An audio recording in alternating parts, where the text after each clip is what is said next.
जंग के 27 दिन हो गए हैं। सवाल यही है कि क्या ये जंग रुकेगी या और भड़केगी। ट्रंप का 5 दिन वाला हाफ सीज फायर खत्म होने में कुछ ही घंटे का वक्त रह गया है, लेकिन उससे पहले ही दोनों तरफ से जोरदार धमकियां अब शुरू हो गई हैं। ट्रंप के 15 पॉइंट्स वाले प्लान के सामने ईरान ने अपनी 5 ताकतवर शर्तें रख दी हैं। अमेरिका और ईरान में धमकियों का नया दौर शुरू। क्या अब युद्ध विराम नहीं, युद्ध और भीषण होगा? क्या 19 घंटे बाद ईरान पर अमेरिका सबसे बड़ा हमला करेगा? अमेरिका और ईरान के बीच बातचीत नहीं, भयंकर बमबारी होगी।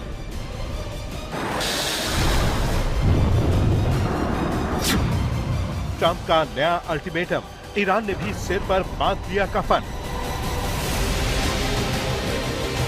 एक तरफ तो डोनाल्ड ट्रंप कहते हैं कि उन्होंने ईरान में सब कुछ खत्म कर दिया है। ईरान की नेवी, ईरान का सारा नेतृत्व खत्म हो चुका है।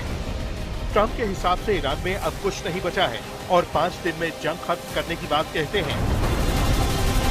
We killed all their leadership, and then they met to choose new leaders, and we killed all of them. And now we have a new group, and we can easily do that, but let's see how they turn out. We have really regime change. You know, this is a change in the regime because the leaders are all very different than the ones that we started off with that created all those problems. So this was, I think we can say, Jason, this is regime change, right? दूसरी तरफ Trump दावा कर रहे हैं कि Iran एकमात्र ऐसा देश है जहां कोई भी सुप्रीम लीडर नहीं बनना चाहता। ट्रंप ने कहा कि अगर हम किसी से कहते हैं कि उसे अगला सुप्रीम लीडर बनाया जाएगा तो वो इनकार कर देता है। उसे डर है कि या तो ईरानी उसे मार देंगे या हम उसे मार देंगे। ट्रंप ने यह भी दावा किया कि ईरान ने उन्हें सुप्रीम लीडर बनने का ऑफर दिया था, लेकिन उन्होंने ठुकरा दिया। When I tell you we're winning so big, nobody's ever seen anything like we're doing in the Middle East with Iran. And they are negotiating, by the way, and they want to make a deal so badly, but they're afraid to say it because they figure they'll be killed by their own people. They're also afraid they'll be killed by us.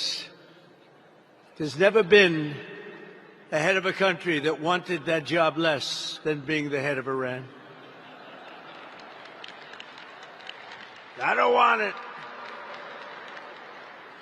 We listen to some of the things they say. We hear them very clearly. They say, I don't want it. We'd like to make you the next supreme leader. No, thank you. I don't want it. I agree with them 100%. अब सवाल यह है कि जब Iran में Trump का इतना दबदबा है तो फिर ईरान हार क्यों नहीं मान रहा और उन्हें बार बार धमकियां क्यों देनी पड़ रही हैं? अब ट्रंप ने कहा है कि ईरानी वार्ताकार बहुत अलग और अजीब हैं। वो हमसे समझौता करने की भीख मांग रहे हैं, जो उन्हें करना ही चाहिए, क्योंकि वे सैन्य रूप से पूरी तरह पराजित हो चुके हैं और उनके वापसी की कोई संभावना नहीं है।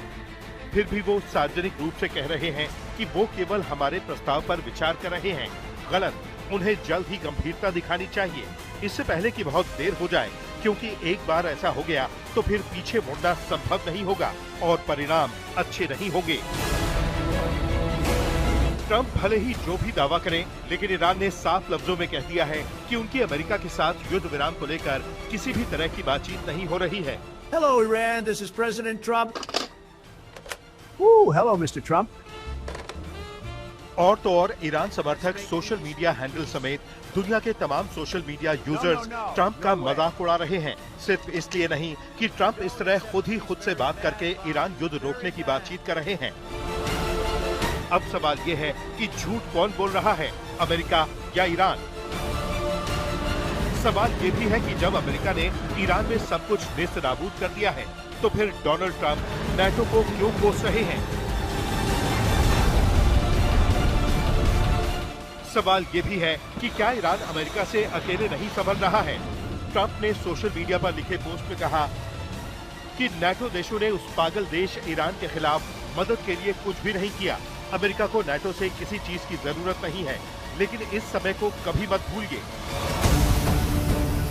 और तो और अमेरिका को यहाँ तक कहना पड़ रहा है कि राष्ट्रपति ट्रंप मजाक नहीं कर रहे हैं। अगर ईरान नहीं माना तो उस पर पहले से ज्यादा जोरदार हमला किया जाएगा।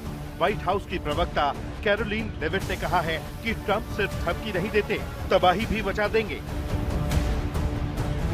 ईरानी शासन के बचे हुए लोगों के पास अब भी एक और मौका है कि वो राष्ट्रपति ट्रंप के साथ सहयोग करें, हमेशा के लिए परमाणु कार्यक्रम को छोड़ दें और अमेरिका और उसके सहयोगियों को धमकाना बंद करें। राष्ट्रपति ट्रंप की पहली पसंद हमेशा शांति रही है।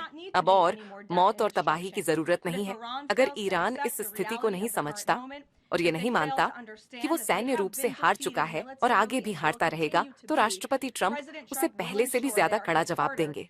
राष्ट्रपति ट्रंप धमकी नहीं देते, वे कड़ी कार्रवाई के लिए तैयार हैं। ईरान को फिर से कोई गलती नहीं करनी चाहिए। उनकी पिछली गलती की वजह से उन्होंने अपने बड़े नेताओं, अपनी नौसेना, अपनी वायुसेना और अपनी वायु रक्षा प्रणाली को खो दिया। कई जानकार और एक्सपर्ट ये भी कह रहे हैं कि डोनाल्ड ट्रंप ने बिना सोचे समझे ईरान के साथ जंग तो शुरू कर दी। जब ईरान काबू में नहीं आया तो जंग से निकलने का रास्ता खोज रहे हैं।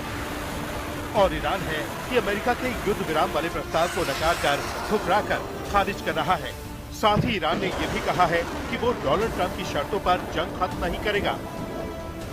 ईरान के विदेश मंत्री अब्बास अरागची ने कहा है कि अगर बिना गारंटी के युद्ध विराम किया जाता है तो इससे सिर्फ युद्ध दोबारा शुरू होगा।